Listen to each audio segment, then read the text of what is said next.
അങ്ങനെയൊന്നുമല്ല. നിങ്ങളതിനെ ആ കാര്യങ്ങൾ മനസ്സിലാക്കാതെയാണ് ഇത് സംബന്ധിച്ചുള്ള വിവാദം ഇപ്പോൾ ഉയർന്നുകൊണ്ടിരിക്കുന്നത്. രാജ്യസഭയിൽ ശ്രീ ജോൺ ബ്രിട്ടാസിൻ്റെ ചോദ്യം സമഗ്ര ശിക്ഷാ അഭിയാൻ്റെ ഫണ്ട് വിനിയോഗവുമായി ബന്ധപ്പെട്ടും ഫണ്ട് വിതരണവുമായി ബന്ധപ്പെട്ട ചോദ്യമായിരുന്നു. ഞാൻ പറയട്ടെ, ഞാനൊന്ന് വിശദീകരിക്കട്ടെ. അപ്പോൾ ധർമ്മേന്ദ്ര പ്രധാൻ ഇന്നലെ പ്രതികരിച്ചത് എങ്ങനെയാണ്? അതുമായി ബന്ധപ്പെട്ടുള്ള പ്രതികരണത്തിൽ അദ്ദേഹം പറഞ്ഞത്, നിങ്ങൾ PM ശ്രീ വിഷയത്തെ പൊളിറ്റിക്കലി നിങ്ങൾ ഏറ്റെടുക്കേണ്ടതില്ല, അതൊരു ഞങ്ങളുടെ രാഷ്ട്രീയ പദ്ധതിയാണ്, RSSൻ്റെ രാഷ്ട്രീയ പദ്ധതിയാണ് എന്നാണ് നിങ്ങൾ വാദിക്കുന്നത്. അതുകൊണ്ടാണ് കേരളം ഇപ്പോൾ പിന്മാറിയത്. അപ്പോൾ അദ്ദേഹം അങ്ങനെ ഡിഫെൻഡ് ചെയ്തത് എങ്ങനെയാണ്? അദ്ദേഹം പറഞ്ഞത് രാജസ്ഥാൻ ഉൾപ്പെടെയുള്ള ഞങ്ങളെ രാഷ്ട്രീയമായി എതിർക്കുന്ന കോൺഗ്രസ് സർക്കാരുകൾ PM ശ്രീയുടെ ഭാഗമാണ്. അവർ ഇത്രയെത്ര രൂപ, 10,000 കോടി രൂപ ഓരോ സ്റ്റേറ്റും വാങ്ങിയിരിക്കുന്നു. അതുകൊണ്ട് തന്നെ ഇതൊരു പൊളിറ്റിക്കൽ പ്രോജക്റ്റ് അല്ല എന്നാണ് അദ്ദേഹം വിശദീകരിക്കാൻ ശ്രമിച്ചത്. ഇനി കേരളത്തിന് ലഭിക്കേണ്ട ഫണ്ട്, സമഗ്ര ശിക്ഷാ അഭിയാനുമായി ബന്ധപ്പെട്ട ഫണ്ട്, ആ ഫണ്ട് ലഭ്യമാക്കുന്നതിന് വേണ്ടി കേരളത്തിൻ്റെ MPമാർ പ്രവർത്തിക്കും. അതവരുടെ ഭരണഘടനാപരമായ ബാധ്യതയാണ്. അതിന് പാലമായി എന്നാണ് ഇപ്പോൾ ആരോപണം. കേരളത്തിൽ നിന്ന് പോകുന്ന MP കേരളത്തിനും കേന്ദ്രത്തിനുമിടയിൽ പാലമാവുകയാണ് വേണ്ടത്, പാരയാവുകയല്ല വേണ്ടത്. കോൺഗ്രസിൻ്റെ എംപിമാർ പാരയാകുന്നു. കേരളത്തിൽ നിന്നുള്ള MPമാർ കേരളത്തിന് വിവിധ വകുപ്പുകളിൽ ലഭിക്കേണ്ട പണം ലഭിക്കുന്നതിന് വേണ്ടി കേന്ദ്രത്തിനും കേരളത്തിനുമിടയിൽ പാലമാകും, പാരയാവുകയല്ല വേണ്ടത്. മുഖ്യമന്ത്രി വിളിച്ചു ചേർക്കുന്ന MPമാരുടെ കോൺഫറൻസിൽ കേരളത്തിന് വിവിധ വകുപ്പുകളിൽ ലഭിക്കേണ്ട പണത്തെ സംബന്ധിച്ച് കേന്ദ്രം രാഷ്ട്രീയ താൽപ്പര്യത്തിൻ്റെ ഭാഗമായി തടഞ്ഞു വച്ചിരിക്കുന്ന വിവിധ ആനുകൂല്യങ്ങളെക്കുറിച്ച് ഒക്കെ ചർച്ചയുണ്ടാകും. എന്നിട്ട് അതിൽ രാഷ്ട്രീയ ഭേദമന്യേ എല്ലാ MPമാരോടും മുഖ്യമന്ത്രി ആവശ്യപ്പെടുന്ന പ്രധാനപ്പെട്ട കാര്യം, ഇത് നേടിയെടുക്കുന്നതിന് കേരളത്തോട് സഹകരിക്കണം, കേന്ദ്രത്തിൽ സമ്മർദ്ദം ചെലുത്തണം. അത്തരം സമ്മർദ്ദങ്ങൾ ശ്രീ ജോൺ ബ്രിട്ടാസിൻ്റെ ഭാഗത്തുനിന്നുണ്ടാകും. ആ സമ്മർദ്ദങ്ങൾ ഉണ്ടാകുന്നത് ഭരണഘടനാപരമായ അദ്ദേഹത്തിൻ്റെ ബാധ്യതയാണ്.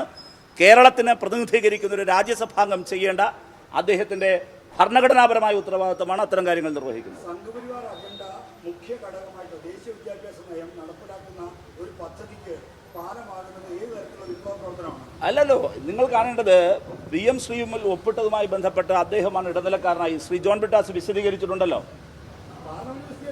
അല്ല, ഈ പാർലമെന്റിൽ എല്ലാ കാര്യങ്ങളും വിശദീകരിക്കാൻ ഇപ്പോൾ ഒരു MPക്ക് സമയം കിട്ടോ?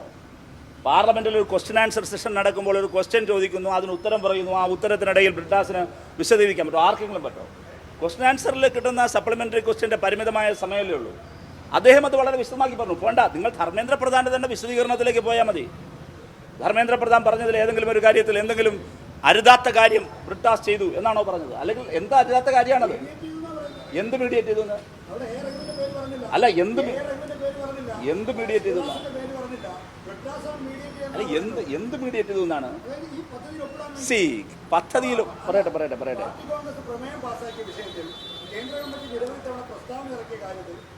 കേരളം നിരവധി തവണ പ്രഖ്യാപിച്ച കാര്യത്തിൽ സംഘപരിവാർ അജണ്ട അടിസ്ഥാനമാക്കിയുള്ള ദേശീയ വിദ്യാഭ്യാസത്തെ നടപ്പിലാക്കുന്നതാണ് മീഡിയേഷൻ നടത്തിയത്.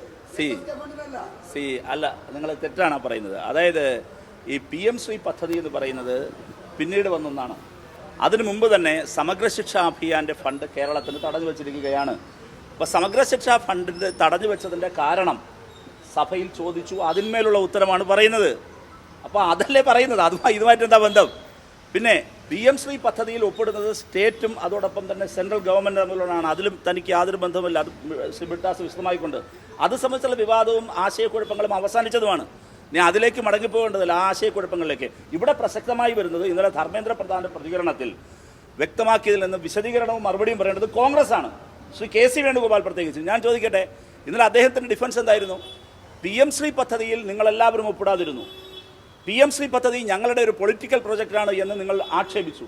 എന്നാൽ ഞങ്ങളെ എതിർക്കുന്ന കോൺഗ്രസിൻ്റെ ഇന്ന സ്റ്റേറ്റുകൾ ഒപ്പിടുകയും കോടിക്കണക്കിന് രൂപ അവർ സ്വന്തമാക്കുകയും ചെയ്തു. അതിൻ്റെ കണക്കാണ് ഇന്നലെ രേഖാമൂലം അവതരിപ്പിച്ചത്.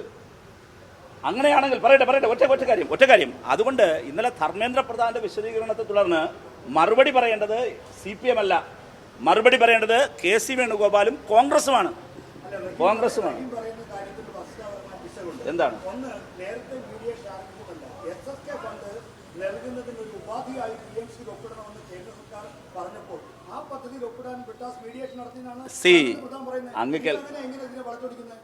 അങ്ങ് പറയുന്നതാണ് വസ്തുതാപരമായ പിശക്. ദയവായി കേൾക്കൂ. SSK ഫണ്ട് തുടങ്ങുന്ന സന്ദർഭങ്ങളിൽ SSK പ്രോജക്റ്റ് തുടങ്ങുന്ന സമയത്തും PM ശ്രീ ഇല്ല. അന്ന് എല്ലാ സ്റ്റേറ്റുകൾക്കും ഫണ്ട് ലഭിച്ചുകൊണ്ടിരുന്നു. പക്ഷേ PM ശ്രീയിൽ ഒപ്പിടാതെയും NEP-യുടെ ഭാഗമാകാതെയും ഒരു കാരണവശാലും ഈ പറയുന്ന SSK-യുടെ ഫണ്ട് തടഞ്ഞു വയ്ക്കാൻ തുടങ്ങി. ആ തടഞ്ഞു വെച്ച സന്ദർഭങ്ങളിലാണ് എല്ലാ സ്റ്റേറ്റും അത് ചെയ്തത്. അത് ഒടുവിൽ കേരളം ചെയ്തപ്പോഴാണ് വിവാദമായത്. അത് സംബന്ധിച്ചുള്ള വിവാദം അവസാനിക്കുകയും ചെയ്തു. അത് ഇടതുപക്ഷ ജനാധിപത്യ മുന്നണിയിലോ മലയാളികൾക്കിടയിലോ ഒരാശയക്കുഴപ്പവും ഇപ്പോൾ ഇല്ല. ഒരാശയക്കുഴപ്പമില്ല. അത് അത് അത് അത് അവസാനം പറയട്ടെ.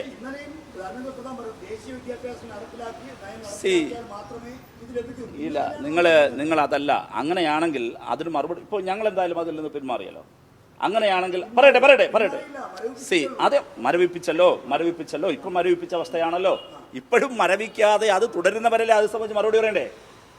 പറയട്ടെ, ഒരു മിനിറ്റ്.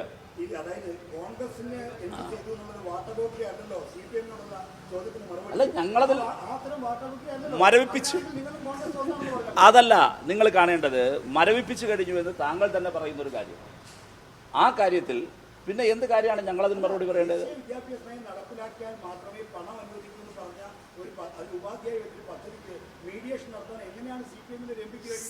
അങ്ങനെയല്ല നിങ്ങൾ കാണേണ്ടത്. ദേശീയ മീഡിയേഷൻസ് അദ്ദേഹം നടത്തിയിട്ടുണ്ടെന്ന് ആര് പറഞ്ഞു? ഇല്ല, അങ്ങനെയല്ല. ധർമ്മേന്ദ്ര പ്രധാൻ പറഞ്ഞതിനെ നിങ്ങൾ വളച്ചൊടിക്കുകയാണ്. പറയട്ടെ. അതെ.